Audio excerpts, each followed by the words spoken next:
I learned the short game with a 56-degree wedge. There weren't 60-degree clubs when I first started. We always had contests to see how big a swing could you take and how short could you hit the ball. So we really learned to open that club face and make swings and try and hit the ball straight up in the air. Back in the college days, we had shag carpet in a lot of the hotels, and we used to hit shots on the shag carpet so you could hit the ceiling closest to us. I don't think the hotel really liked it, nor did the guests below us like it to hear the club bouncing off the ground, but we had a lot of fun those days hitting those flop shots in the hotel room. We welcome you back to Golf Channel Academy. Gary Williams with Brad Faxon here at the Old Sandwich Golf Club. You love golf history, and we're doing this special on pitching.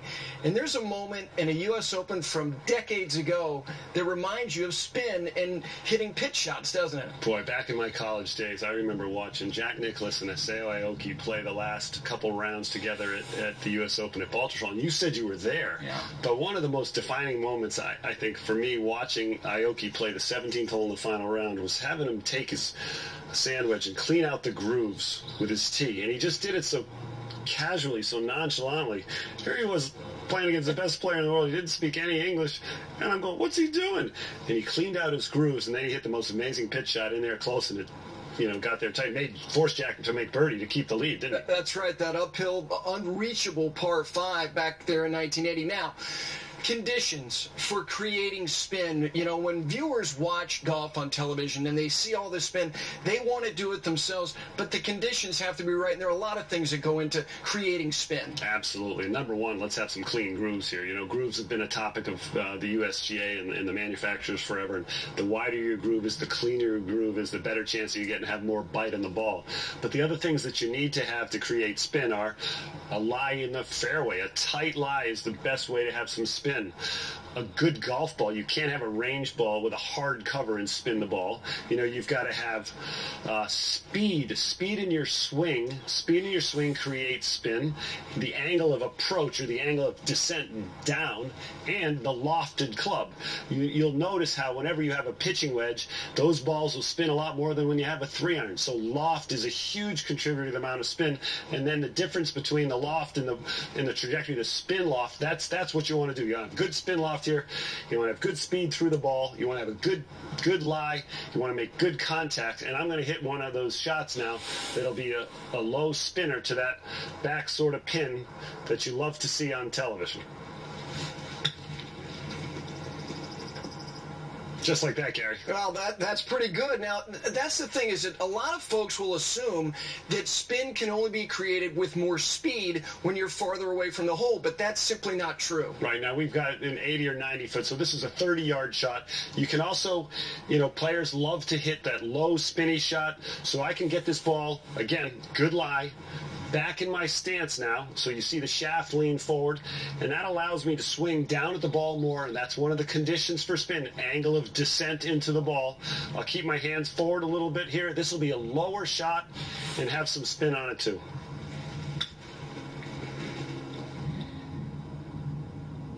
That's how you can control the distance the ball goes and how fast it stops. And one thing, decision making for every player at every level is very, very important.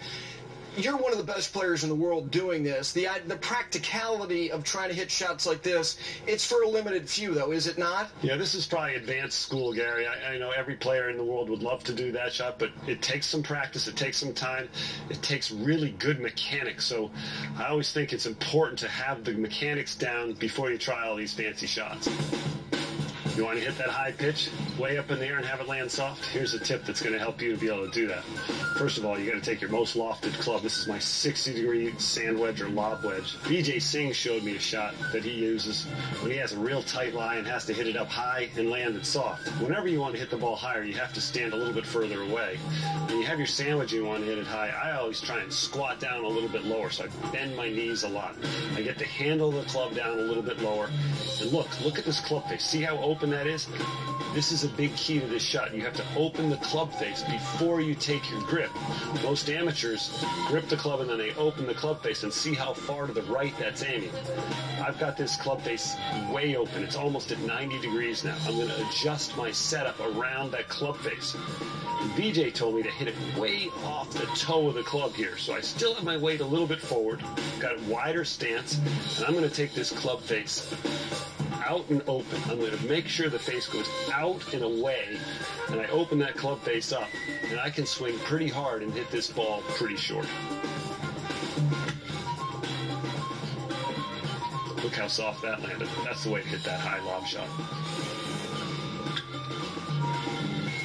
Well, welcome back to our pitching special here on Golf Channel Academy with Mr. Brad Faxon. And, you know, Brad, we started the show talking about the definition between chipping and pitching, and it's an elusive definition. Everybody kind of has their own, don't they? They all do. All the tour players, you could put them in a room and they'd all be arguing about what's a chip and what's a pitch. But I want to show everybody what a chip shot is, what a pitch shot is. You can make up your own definition, can't you?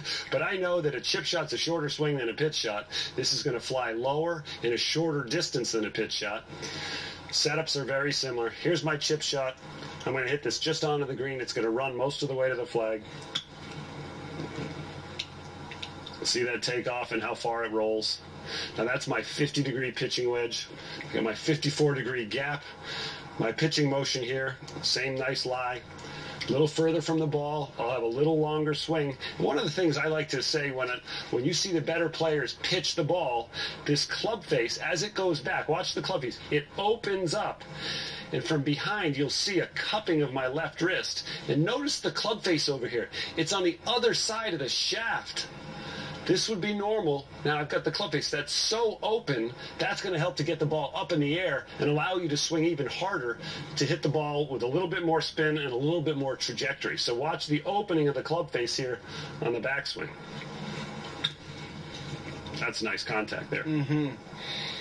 Boy, that had some spin on it, too. Now, if folks are not blessed with a pristine, short game area like we're here at Old Sandwich, they can use their range. They just have to be really specific with their targets, right? Yeah, absolutely. Anytime you get a chance to practice your short game, find some way to identify a target so you can actually hit the ball a certain distance. I was with Tom Kite a few weeks ago playing with him at an event, and he had little range bags out at 30, 40, 50 yards, and he was pitching the ball those precise distances, 10 to each shot. His caddy was out there. She was calling the distance the ball was going. That's how he became the best wedge player in the world in the 80s.